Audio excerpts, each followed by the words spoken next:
how to still make money on your rental real estate, your rental properties, even when they are vacant. I still make 100, 200, 300% rates of return on my rental properties, even if they're vacant. And if you don't understand this, you're going to get into trouble sooner or later on your rental properties. Get ready and I'll explain why. So I'm Doug Andrew. I've been a financial strategist, a retirement planning specialist now for more than 5 decades, helping thousands of Americans optimize their assets, minimize taxes, and empower their authentic wealth. I have many multimillionaire, even billionaire clients who own a ton of real estate, rental properties, residential real estate, strip malls, commercial buildings, apartment complexes. The savvy ones do what I do. They keep those properties mortgaged to the hilt, and all of their money is separated from the properties, okay? Savvy landlords understand this, and they usually refinance their properties like I do every 3, 4, 5, 6 years to keep it mortgaged to the hilt and their equity separated. You can't believe how many people that own rental properties. They take all the positive cash flow and they apply it against the mortgage to pay it down, thinking that's saving them money. They don't understand how money works. So let's start right from the basics. Why do most people enjoy buying real estate, non-owner occupied? You're not occupying it. Why do they do that and then rent it out? Well, because there's 3 big deductions you get out of that, and those usually give you some tax breaks. What are those 3 big deductions, okay? Well, you get to write off money you spend on maintenance and repairs, okay? You get to depreciate the property, but that means you're depreciating the property down over several years. And then if you ever sell it, now you have a huge amount of capital gain that you're going to have to pay capital gain tax on, unless you do 1031 exchanges, which is not really saving tax. It's just postponing and deferring. And then maybe you're hoping to give it to your heirs who will get a step up in basis. If you've listened to a lot of the tax revenuers recently, they want to double the capital gain tax rates, and they want to do away with the step up in basis. They even want to tax you on unrealized capital gains. Thank goodness we've put off that. We've dodged that bullet for maybe 4 more years as of the recording of this video, okay? But those are usually some of the tax benefits you get in the short run when you buy rental properties. Now, if you have positive cash flow, what does that mean? That means hopefully you're renting the property and the rental income is greater than those expenses, or at least the mortgage, okay? And so a lot of people think, well, if I have positive cash flow, I can live off of that. Oh, but man, I'm going to send all this extra positive cash flow and pay down the mortgage. And then they are killing their partner, Uncle Sam, and giving up liquidity. People say, what? So let me give you some examples here, because I have other videos that talk about 14 reasons why I keep my real estate equity separated. But one of them is because I keep making money even if my rentals are vacant, okay? So let's talk about this. You have to understand how money works, what arbitrage is. There's 3 marvels of wealth accumulation. The first is compound interest. The second is tax-free accumulation. The third is safe positive leverage, which is the ability to own and control assets with very little or none of your money tied up at risk in that asset, okay? And so you want to earn a rate of return greater than the cost of the funds. That's what banks, credit unions, their greatest asset is their liabilities. Banks and credit unions, insurance companies would wither up and die if they stopped paying interest, okay? Their greatest asset is their liabilities. And so, folks, for the last 40 years, every $1 million that I borrow or mortgage on my real estate, I might borrow at an average of 6%. Now, I've borrowed as low as 3 3/4. I've borrowed as high as 21%, but interest rates are relative. I was earning way higher than that on my investments. But this has been the average, is about 6%. So let's use that. If I borrow $1 million on a rental property at 6% interest, that's $60,000 of interest. I don't view that as a foe. That's my friend because I'm my own banker. I get to write off that $60,000 on my LLC or corporate return or whatever. And in a 33% tax bracket, I get to save 33% of that in actual tax. This is real money. It's not, paper money. So I get $20,000 back in actual money. And so the net cost of a 6% tax deductible mortgage in a 33% bracket is 4. Do you understand that? If you don't understand that, oh, bless your heart. So it's costing me 4% or $40,000. That's not a cost. That's an investment. I will gladly pay an employee $40,000 if that employee makes me more than that.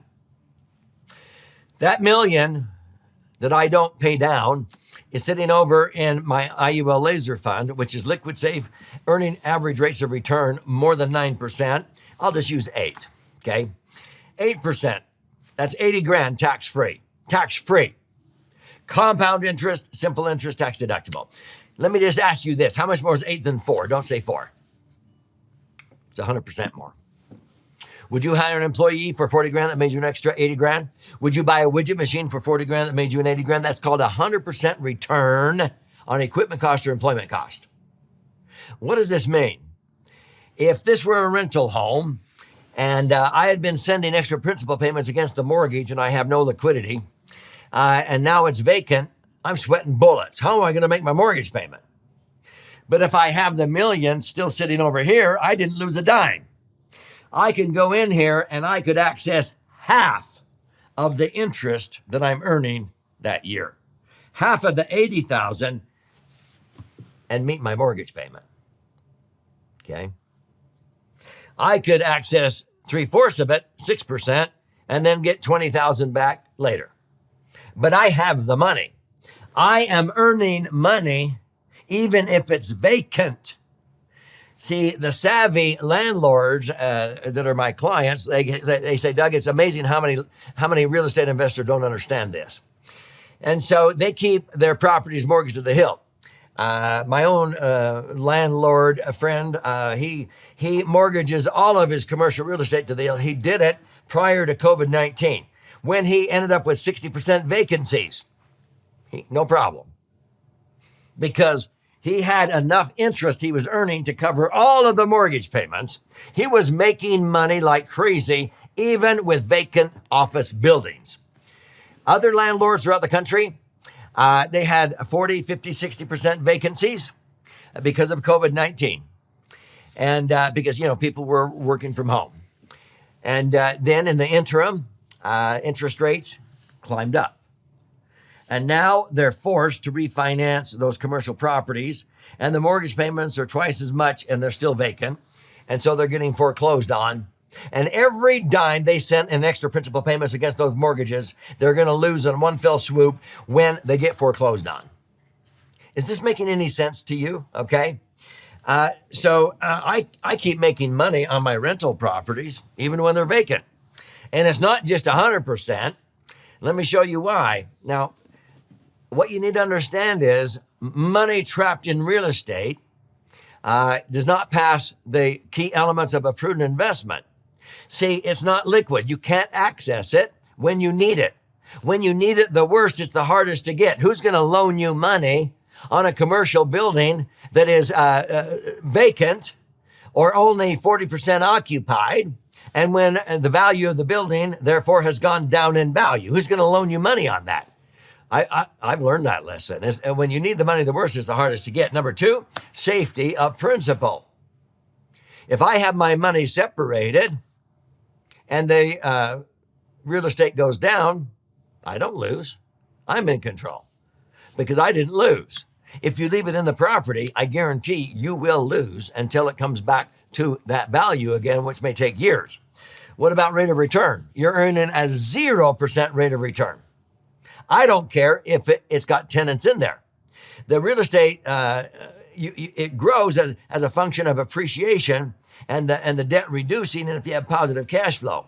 But see, the equity in it is not giving you a rate of return. Do you understand that? And so I keep the equity separated to earn a rate of return, even if it's vacant. So folks, sometimes people quit. There's two kinds of people in the world is what they say. Those who pay interest and those who earn interest. And I go, oh, bless your heart. That's such a cute little cliche. That's not the truth, though. There's actually three kinds of people in the world. Strivers who pay interest, arrivers who earn interest. But the mega wealthy thrivers that I'm talking about learn when it's wise to pay interest to earn more interest. Banks and credit unions borrow OPM, other people's money, and pay you 3% because they're benevolent institutions. They just put your money in a vault. No, they turn around and loan it back again at 6, 7, or 8%. They have overhead. Sometimes they only make 1 or 2 percentage points, and they make billions because of that arbitrage. Leverage. Leverage, though, without liquidity is stupidity. That's why I've never paid a down payment for any piece of property I've ever acquired. I've satisfied them, but not with my money. I mortgage my real estate, 80% loan to value on a first mortgage, the last 20% with second and third mortgages, 100% loan to value because of my credit. I keep it all out of there and liquid. If you even tie up 20% in a down payment, that's illiquid.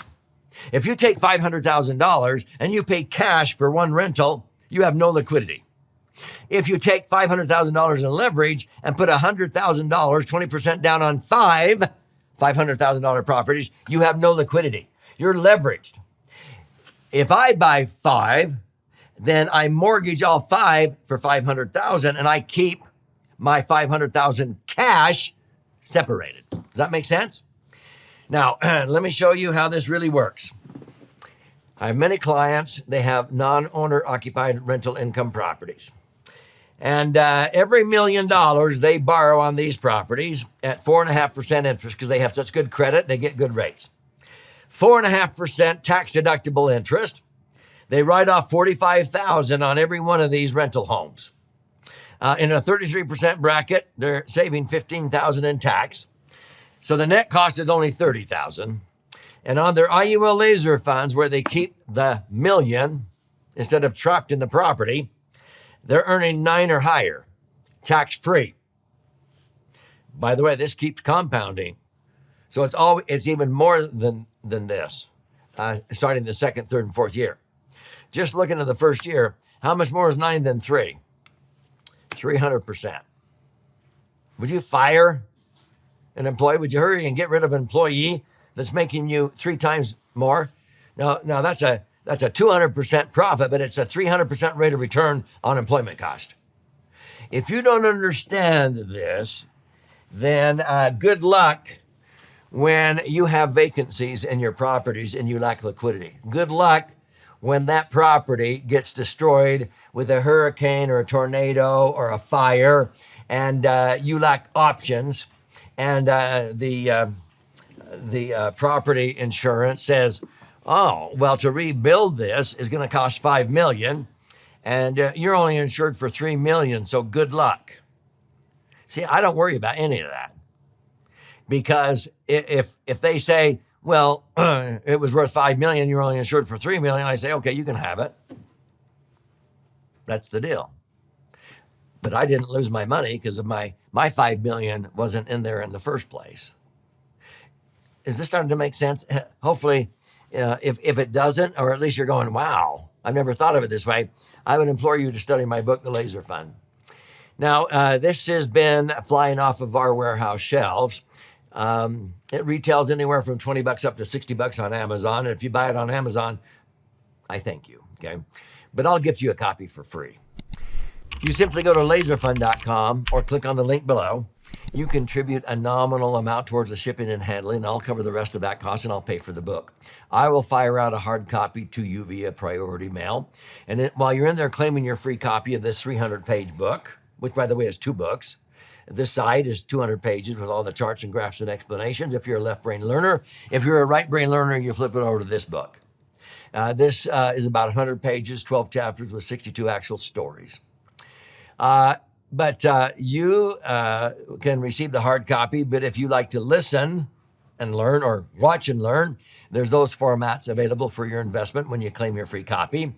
But you can even register to attend one of our free educational webinars that we teach every week, no charge. You can even schedule an appointment to talk to an IUL asset optimization specialist who will show you how these strategies may apply in your particular set of circumstances. No cost, no obligation. And when you learn about this IUL laser fund, you're going to be blown away, because when you have the money, every $1 million I have in a laser fund, if I want to access money out of it, I do the same thing. It's called laser banking. I could withdraw $1 million, but it's no longer there earning interest. I borrow at 5%, but I don't have to pay 50 grand. It's deducted from what I earned that year. Many times I keep earning 10, 15, 25% or higher.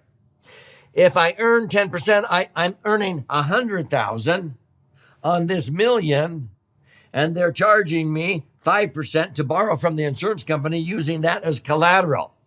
I make 100% rates of return on my money in my IUL laser fund while I'm using my money for whatever I want to use it for.